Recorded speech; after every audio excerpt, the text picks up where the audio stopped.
Hello and welcome to Brain Power. I'm your host, Thomas Trombley, and we will be discussing topics ranging from current news, world events, and religion, basically whatever bit of news that catches my eye. If you have a story you'd like covered here or a question you'd like answered, send me a message on Twitter at BrainPowerUp, use the hashtag BrainPowerUp, or visit the website at brainpoweronline.webs.com. Today is Sunday, April 12th. And I've got a bit of an interesting way to start this show off. I recently caught a debate online, and led me to a website.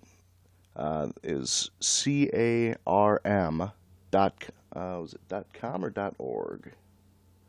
It is .com. Oh no, sorry, .org. That is Christian Apologetics and Research Ministry. Now, this website is owned and operated and totally written and everything by a man named Matt Slick. Now, Matt Slick is a Christian apologetic. For those of you who aren't aware of what exactly that means, apologetics, they base their defense of Christianity or whatever it is they're trying to defend, which is generally Christianity. They base it on historical evidence, philosophical arguments, and arguments from other disciplines. That's kind of it in a nutshell. Anyway, on this particular website, there is a subset here, a sublisting of questions. Actually, the heading says "Questions for Atheists," and that kind of seemed right up my alley. Being an atheist myself, anyway, let's. There's actually an open challenge from Mr. Slick. He believes, and he openly stated, that no one can properly answer all of these questions. Or at least no atheist can properly answer these. And I've decided, you know what? I'll give it a shot. Let's see what we got here. Question 1. How would you define atheism? Well, personally, I think that one's actually pretty easy. Atheism is, quite literally, it is the absence of a belief in a deity figure. It doesn't necessarily have to be the Christian God. It can be really any deity. We just don't believe in it. All right. Question number 2. Do you act according to what you believe? He goes on to examples here. Do you believe there is no God, or do you simply not believe in God? And there is actually a huge difference there. And that's actually Gnosticism versus agnosticism. The idea being, can you say that there is no God, or can you only say, I don't know? Personally, and I would like to think most atheists, if they're honest with themselves, can really say, we don't know. We don't know the answer to the question of, is there a God? The evidence is pretty strongly against, but we can't prove one way or the other, so we just don't believe. Question number 3. Do you think it is inconsistent for someone who lacks belief in God to work against God's existence by attempting to show that God doesn't exist? No, I do not believe that it's inconsistent. I don't believe in Santa Claus. You know, I think most reasoning adults can say they don't believe in Santa Claus. However, if there was a group of otherwise reasonable adults who basically said, oh, Santa's real. Oh, Santa is absolutely real, and, you know, we should base our laws on the fact that Santa is real, and we should teach that Santa is real in the classrooms. you know what? No, that I would think that we should all band together and say no. Santa is not real. We know that Santa. Actually, oh my god, I can't believe I'm getting into this on this particular point here. We can't say for certain that there is no Santa Claus. Chances are pretty darn good, though, because anybody that's a parent knows that we know that we are Santa Claus to the kids, but it's just like God. We don't know. But yeah, I would believe that, yeah, we should still go out of our way, basically. Well, not go out of our way, but we should work to educate the people and try and get them to think for themselves and come to the conclusions themselves that, you know, no, what you're believing in probably doesn't exist. Anyway, question number 4. How sure are you that your atheism properly represents reality? Well, I'm pretty sure. Considering, I mean, you know, I have not seen one bit of evidence that says, here is God, other than, you know, a couple really old books. So I would think, you know, I follow the evidence. Whatever line of evidence tells me, that's pretty much what I believe. Now, if, say, 10 years from now, some new evidence comes out that completely goes against something that I believe in, it doesn't matter what it is, but anything I believe, if some evidence comes out, say, 10 years from now, you know what, I will change my belief to fit the evidence. Because doing it the other way around, that's purely, it's only religions that do that. They'll try to change the evidence to fit their beliefs. Anyway, question number 5. How sure are you that your atheism is correct? That's kind of odd, considering that's pretty much the exact same question as number 4. So we'll just go ahead and skip that one. Question number 6, and this one looks like a fun one. How would you define what truth is? Okay. That one's a little more difficult, because you could define truth as, you know, the state of something being true. But at that point, you're just using the word to describe itself, which doesn't really work. So there's actually a definition I found online. Truth is a description for something which conforms with fact or reality. And you know what? I think that that's the best definition I've ever heard for truth. It fits very well, and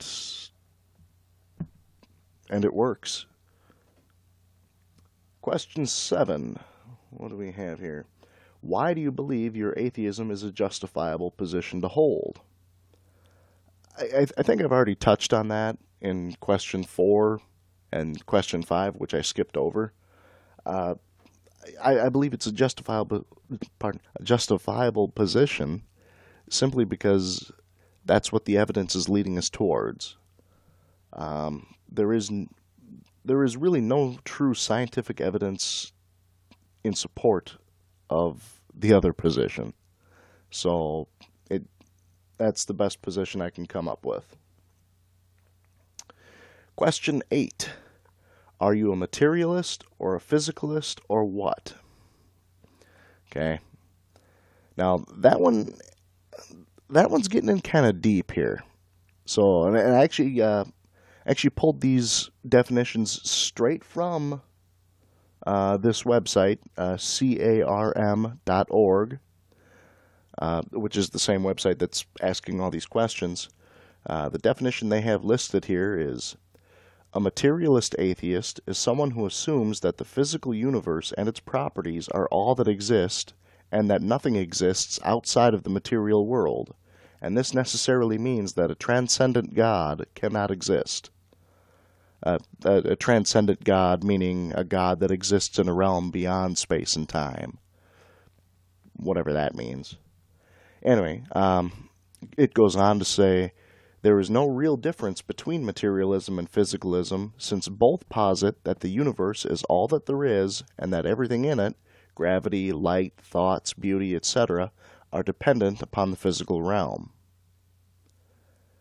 So, based on the definitions that I've actually pulled from this website, I think that question is kind of, self-refuting, really. Which really is nothing new for for anything based on religion. Anyway, we'll go ahead and jump ahead here to question 9. Do you affirm or deny that atheism is a worldview?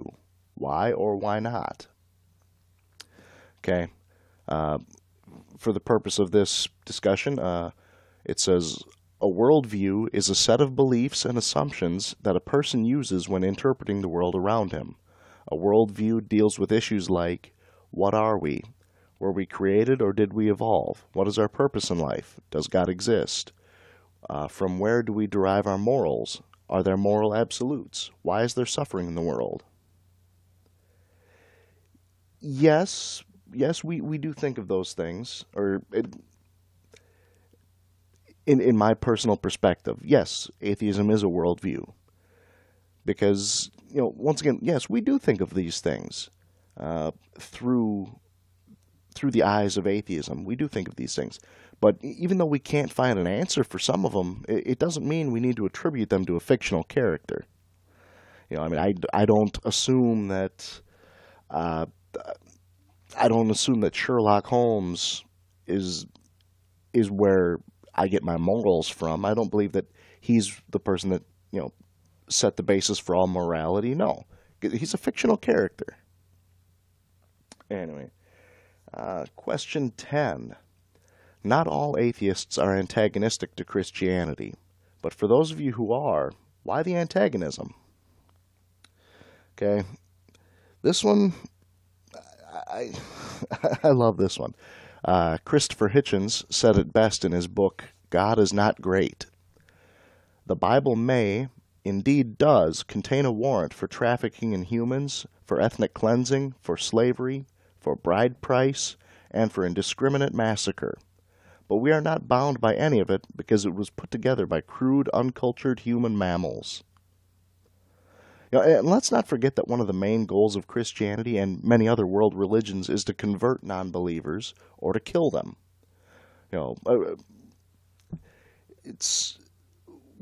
We have to antagonize Christianity. We have to fight back because we're fighting for our very survival as atheists, basically.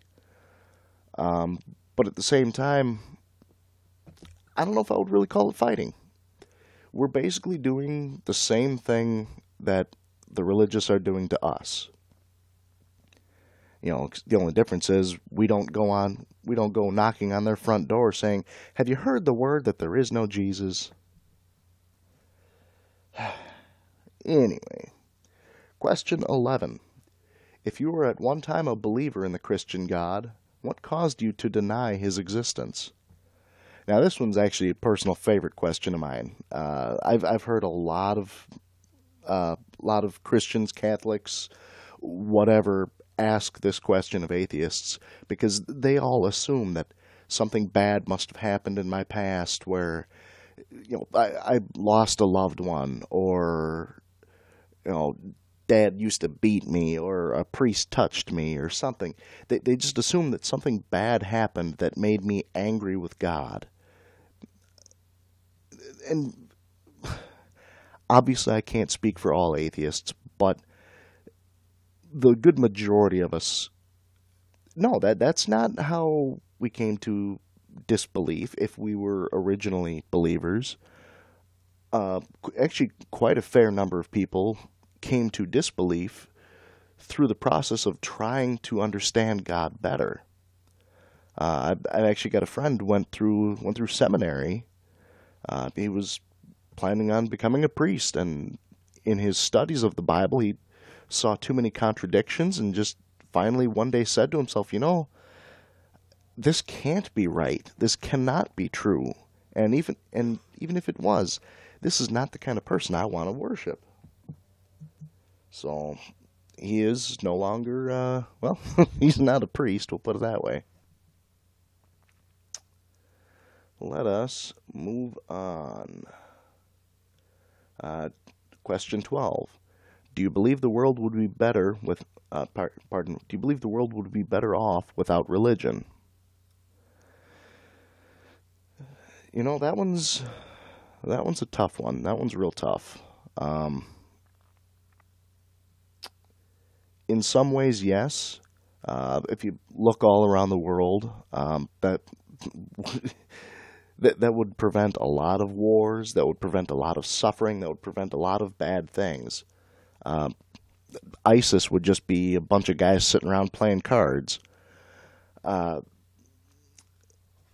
So, yes, in that regard, I believe the world would be better off. But I also understand that some people need religion.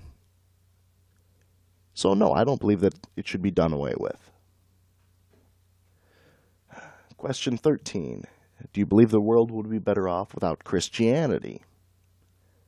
It's kind of an offshoot off the previous question. That one's also just as difficult.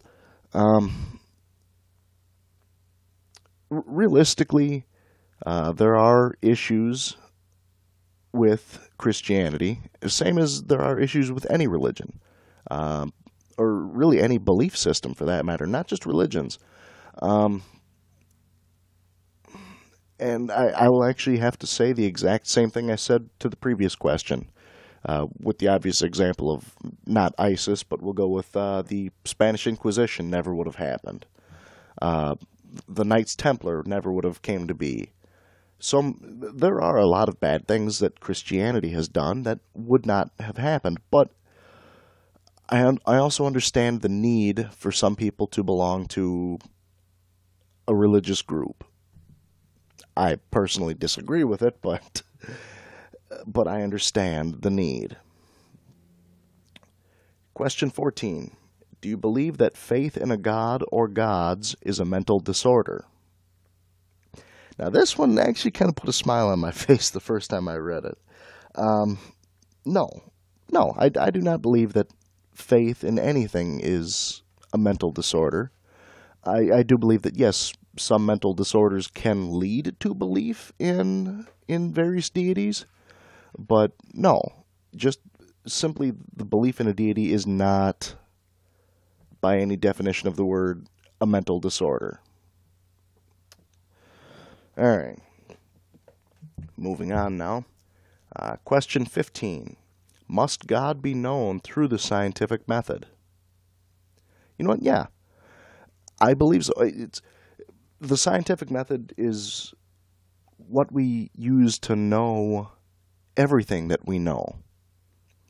Without scientific method, there is no human knowledge without the scientific method. So if God were to present himself and say, I am God, worship me, blah, blah, blah, we'd have to be able to verify that this is the supreme being in one way, shape, or another, either through any of our five senses or through some electronic means that will amplify our senses, give us senses that we don't have, whatever. Yes, God must be known through scientific method. Which works out good because question 16 says, if you answered yes to the previous question, then how do you avoid a category mistake by requiring material evidence for an immaterial God? Well, that one also is fairly easy. I'll actually use the Bible to help me here. How is it that the people in the Bible knew about God? It's because God came down to earth and interacted with the world in one way, shape, or another. The burning bush, the Ten Commandments, the plagues, just all sorts of things that God has done, like physically interacted with our world and changed our world, and through those physical changes made himself be known. So that's how, if God is immaterial, okay, fine. God would still provide material proof, material evidence left behind. I want to see the ashes from that burning bush. I want to see the lightning etched tablets. I want to see these things. That's how we would find evidence. Question 17. Do we have any purpose as human beings? Now, see, the problem there is that one's coming pretty dangerously close to what is the meaning of life question. And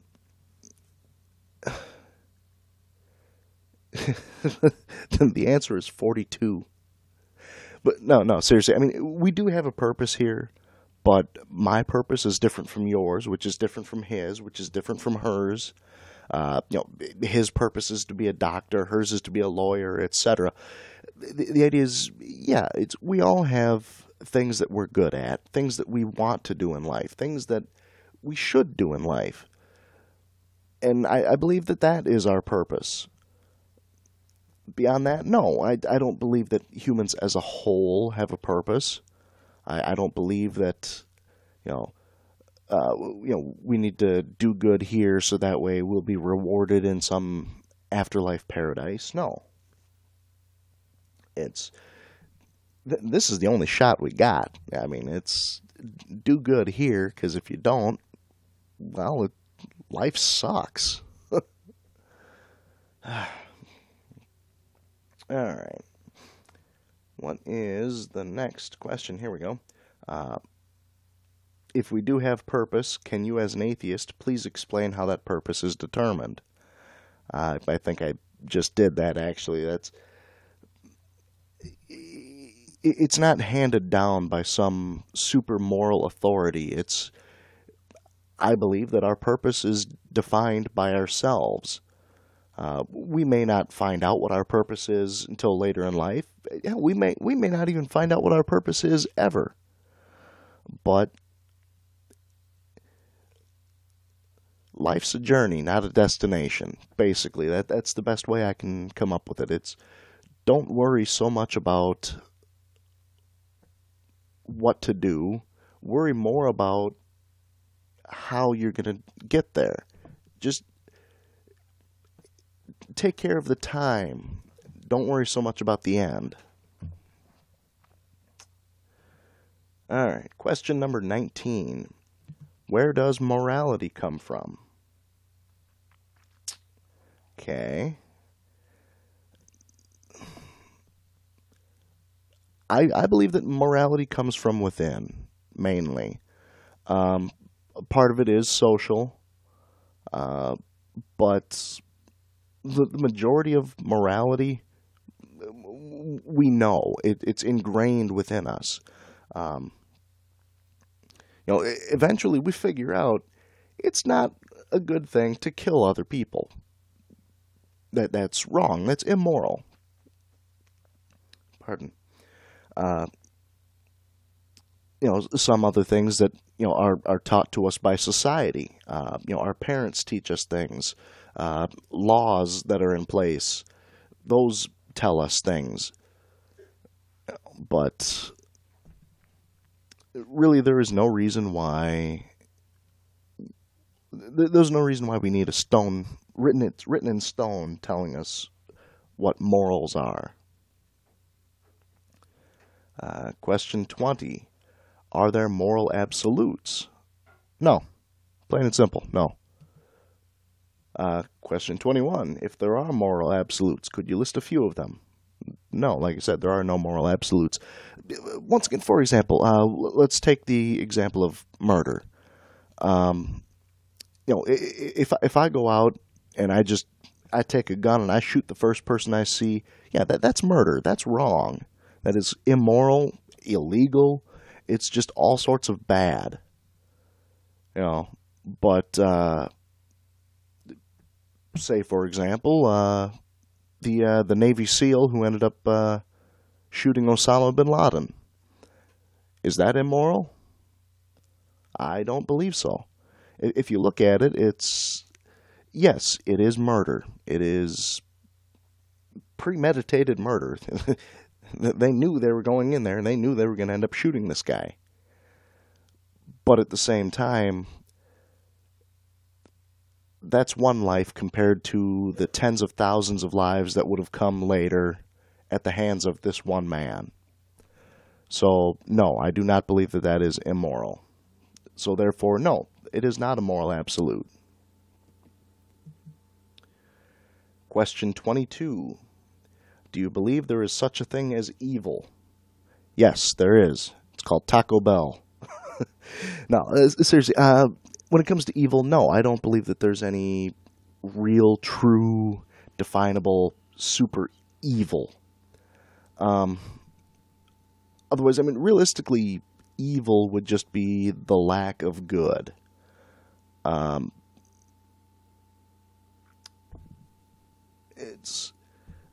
don't believe that there's any evil personified creature like the devil.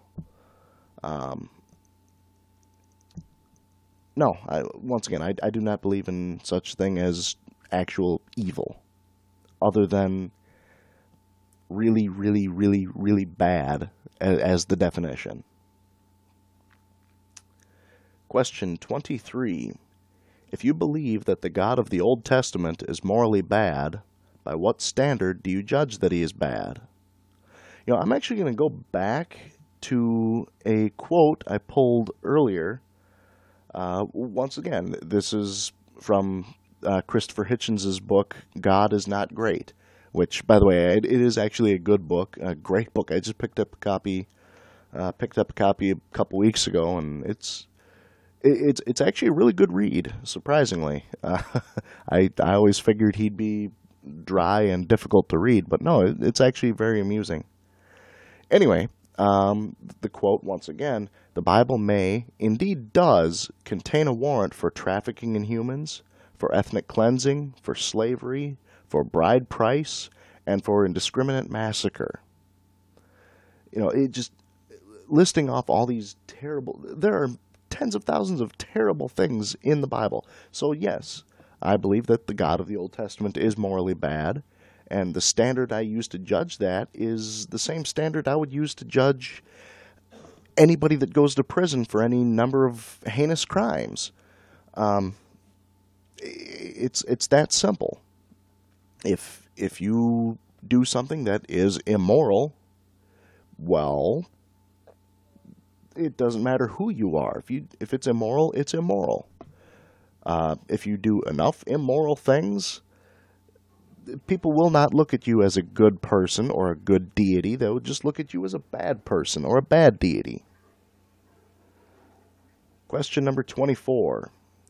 What would it take for you to believe? Well, once again, I believe if evidence were presented to me, it doesn't matter what the evidence is. If evidence were presented to me and it's verifiable by someone other than a Christian apologist, yeah, I want like a team of scientists to analyze this, both atheists and theists. I want them to look at this evidence and say, you know what, this evidence is, this is the smoking gun. This is proof. Then, yeah, then I will believe. Oh, here we go. Question 25. What would constitute sufficient evidence? Well, once again, anything that can be measured with any one of our five senses, or any senses that we have machinery that can interpret for us, as long as we have this evidence, and more importantly, it has to be verifiable evidence.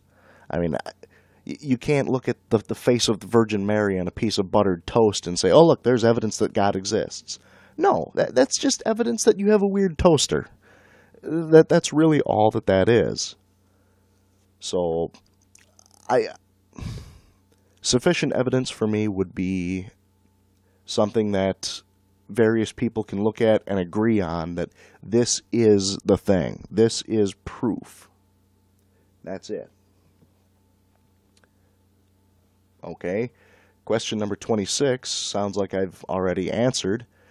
Question 26 is, must this evidence be rationally based, archaeological, testable in a lab, etc., or what? Well, like I said, I'd like to think I already answered that. Question 27.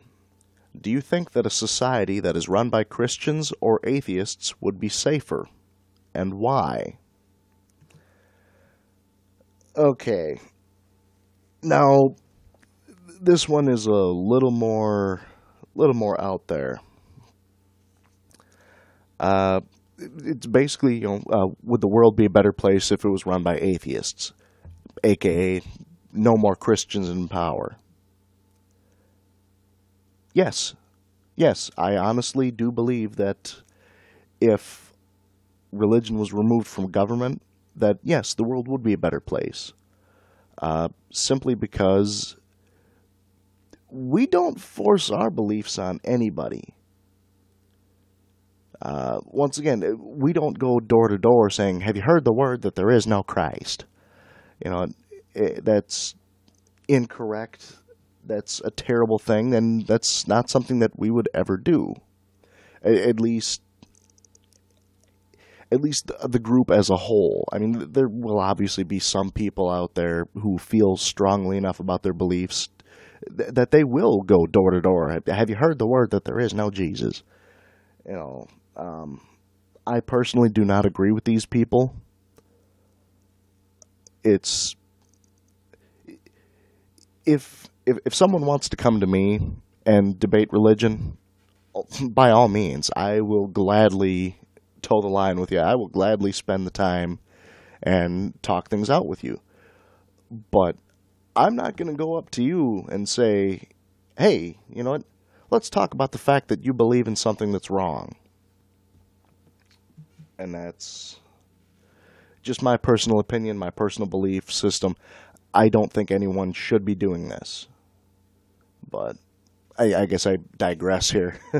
Once again, the question was, would the world be a better place if it was run by atheists? And yeah, I still say yes. So we'll just leave it at that there. Question 28. Do you believe in free will? Free will being the ability to make choices without coercion. Yes, I believe wholeheartedly in free will. There is no reason why one should not believe in free will, just because, if you look at it, it's, I can decide if I'm going to have coffee or tea. I can decide, if I'm going to have steak or if I'm going to have a cheeseburger. I can decide if I'm going to go left or right. I can decide whatever I want to decide.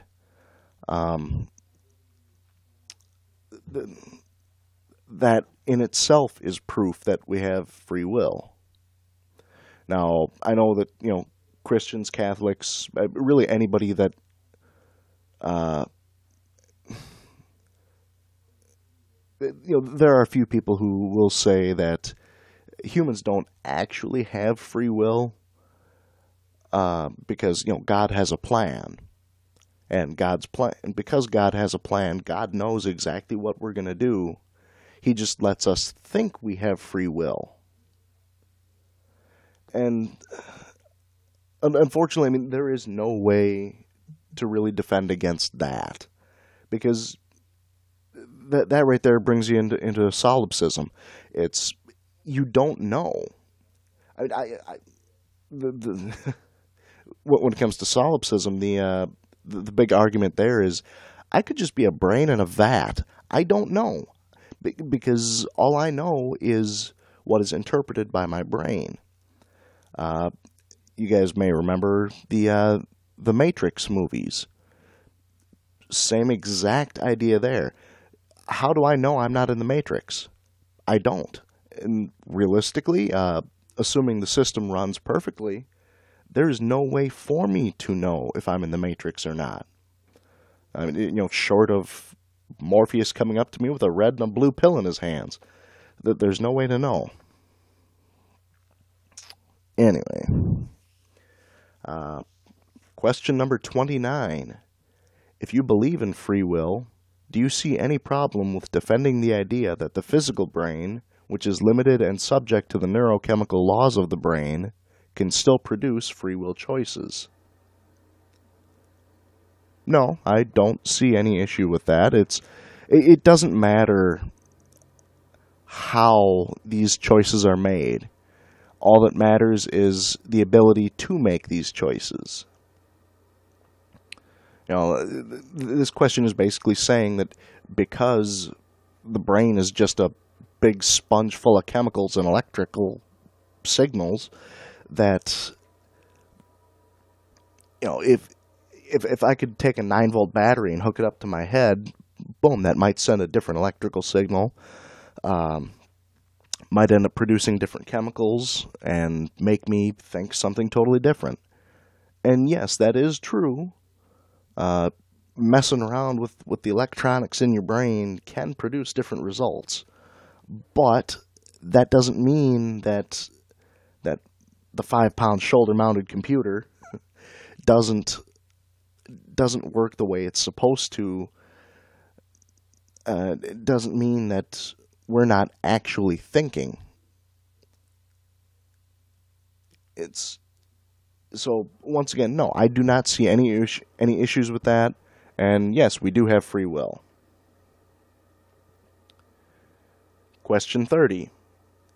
If you affirm evolution and that the universe will continue to expand forever, then do you think it is probable that given enough time, brains would evolve to the point of exceeding mere physical limitations and become free of the physical and temporal, and thereby become deity, and not be restricted by space and time? If not, why not? Okay, that one was obviously a big question. And the question being is, will evolution progress to the point where we no longer need our physical bodies and we just become spirit and energy? Yeah, it is possible. But just because it's possible doesn't necessarily mean it's probable.